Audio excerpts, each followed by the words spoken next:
Excellent. And talking about all the food, the salt, the sugar, the fat. What do your meals look like in a day? What do you eat at each meal?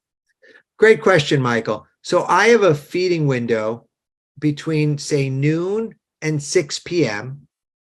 I will eat fruit as my initial break fast at around noon to 1.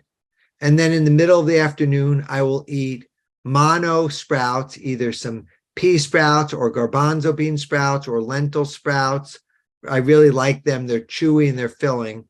And then towards the end of the day, 5 o'clock or so, I will eat a big sprout salad. And I may add an avocado, or I may add tahini. I may add sauerkraut. We make a beautiful sauerkraut using celery juice as the natural salt, so the sodium in the celery juice, and either red or white cabbage. So I will mix some sauerkraut fermented for additional prebiotics, probiotics into my salad. And then I wrap them using nori seaweed, because nori seaweed has omega-3, DHA, and EPA in that. So I like the algae as an alternative there. All right. And how do your friends enjoy that meal when they come over to visit? I mean, so many of my friends are now full on sproutivores. Like, they're over the moon. Like, the most important thing, like, we think that we want to eat because we want to eat sprouts because we want to be healthy, or we want to lose weight, or we want to regulate our insulin level if we're diabetic, right? Or we want to treat our cancer cells because of the anti-cancer compounds. But the reality is, we want to feel good. And when you're eating sprouts, you feel great. You feel alive. You feel like unconquerable. And so that's why. So my friends come initially. And by the way, you got to understand, if someone's my friend, they know who I am, right? So they're not expecting something else. Like, they're coming into my home and they know, at my wedding, we had 100 people and everything, met my dietary criteria with it. So it's interesting. Now, if I go elsewhere to someone else's home, I'll eat my sprouts on the way till I get there, and I'm content with eating nothing. And I am not trying to, in this audience, like anyone's here, people want to hear my information. If I'm a guest in someone else's home, I'm going to not be proselytizing, judging, because I don't want to create barriers to them. I want to be an example of optimum health and have answers to people who want to get better. So I only want to preach to the choir or people who want to be in the choir. That's great. All right. Our next question is coming from Daryl. Daryl, where are you from, and what's your question? Hi, Doug. I'm from Richmond, Virginia, and I am a sprouter. Yay! I have two questions. One is, what's the best way to dry your sprouts after you rinse them? And what is the best way to store sunflower seeds? So storing sunflower seeds would be either in the freezer or in the refrigerator. So the freezer will store them longer.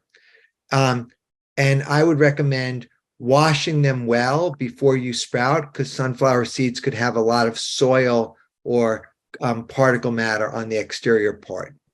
And the best way to store the sprouts is do a final rinse and then use a clean salad spinner. So they make really high quality salad spinners, whether it's OXO or the Williams-Sonoma one, but you get a good salad spinner. And I would spin off and air dry the sprouts before storing them in the refrigerator. And then when you store them in the refrigerator, you want them to be partially covered, but you still want to be able to have airflow, air exchange inside. You do not want to cut off the source of oxygen to the sprouts, which are still breathing. All right. Thank you so much. My pleasure. And do you recommend any supplements that people should be eating on a high sprout diet? The only supplement that I recommend is vitamin B12 sublingually, and potentially if you're if you're not getting enough sun, to take vitamin D. All right. Otherwise, I think that you're best off getting your nutrients from food. Thank you. And you mentioned something when you're talking about what you eat every day, and you said you eat mono sprouts. Does that mean you only eat one sprout at a time? You don't mix your sprouts? I don't mix my sprouts on my afternoon snacking session, because digestion for me begins with my eyes, and then I chew them well, and then they go into my stomach. So if I'm tuned in to tell my body how to digest, say, the garbanzo bean sprouts, it's a different digestive process of digesting other sprouts.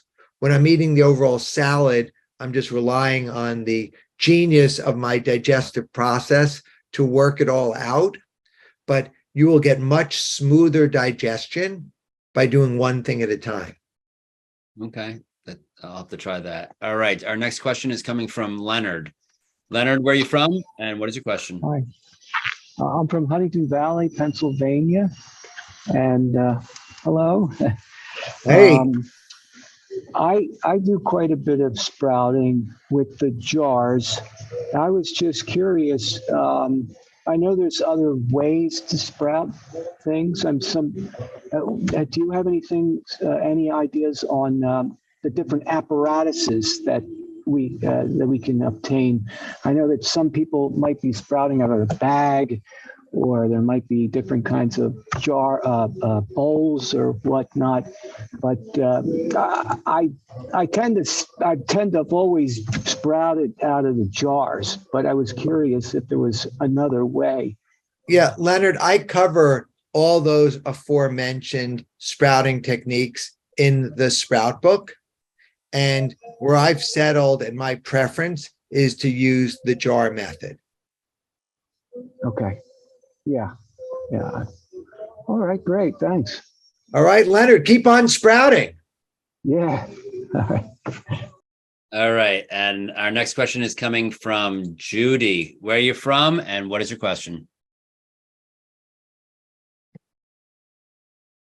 I think you unmuted me. This is Cheryl. Oh, sorry, Cheryl. You know what? Guess what, Cheryl? You're up then. Go ahead and tell us where you're from, okay, and ask your great. question. Thank you, Michael. Hi, Doug. I'm from Santa Rosa, California, and I got your book and a sprouting kit after hearing you speak about a year ago. And I loved every part of the process. I started with broccoli sprouts, and I especially loved eating them. But the one thing I really don't like and can't seem to find a way to like it is the sterilizing step. And I've tried it with food grade peroxide, and I've tried it with grapefruit seed extract, and I just get really frustrated. Like I worry about whether I'm doing it right, and then I worry whether I get the cleanser thing rinsed off. And so I'm wondering, is it just as safe to buy those seeds that say they've been tested regularly? Because the ones I've been getting say washed before using, which to me is a sign that they really do need to be sterilized, right? Yeah, I mean, it's a tricky question. So, the simple process, that the latest research, and, don't drop off the Zoom meeting when I tell you this, the most proven, most effective method for sanitizing the seeds is 1 part bleach, 5 parts water, and you soak the seeds in it for 5 minutes. And then you rinse them off several times. And it's a very quick process. And that is the most proven, most effective method of washing and sanitizing the seeds.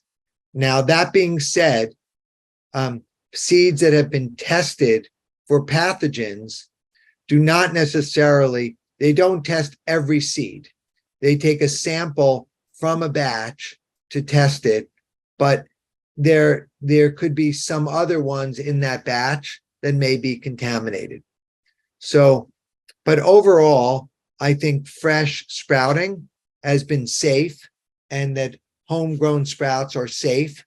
But if you're at all concerned, whether it's your age or you're immune compromised or any other potential condition, you want to be able to have that. I have to take a moment. Michael, why don't we pull the next person on? Excuse me 1 second. Hey, Michael, I'm back. I'm back. All right. You're up All right. the commercial, but I'm back. No worries. I think people were really enjoying me navigating the website for them, but I am glad to have you back. Okay. So let's see here. So, all right. So you were talking about, rinsing everything off. You're talking about, you said 1 part bleach to 5 parts water. Anything we need to know? I'm considering sprouting. I did not know we needed to do that in order to prevent pathogens from getting into our sprouts. Anything we also need to know about safety? I think it's an optional stage, and I think most people don't do that. But from someone who's launching a movement, I want to make sure that people are aware if they have any concerns. Like there's some people who walk around with Purell and sanitary wipes and wipe their hands 1,000 times a day. And there's other people, that lick dollar bills, right? And so there's a fine line between, being clean and sanitary and being, bacterial laden. So, I leave that to people, but I think in general, it's not a bad idea. So it's a good idea to surface sanitize the seeds. Also know that most people don't do that. And I haven't seen issues of homegrown sprouting and issues of sanitary part. There's also, I will mention, there's a confusion between things that look like root hairs and potential mold. So people can get confused because they're unfamiliar with it, which is why I recommend, learning and going deep into it. And so I actually have a sprouting masterclass coming out at ONE commune. I'll put it into the chat. Later in July, we finished recording it, where we go into, very deep levels of, how to sprout and what to do with the sprouts. Let me just type this in here. So that's it. But I think that if you're going to start, you can do it or not do it. It's up to you. Do you personally do it? I do it if I am feeding someone that is nervous or potentially older, in areas. There's many times when I do not do it.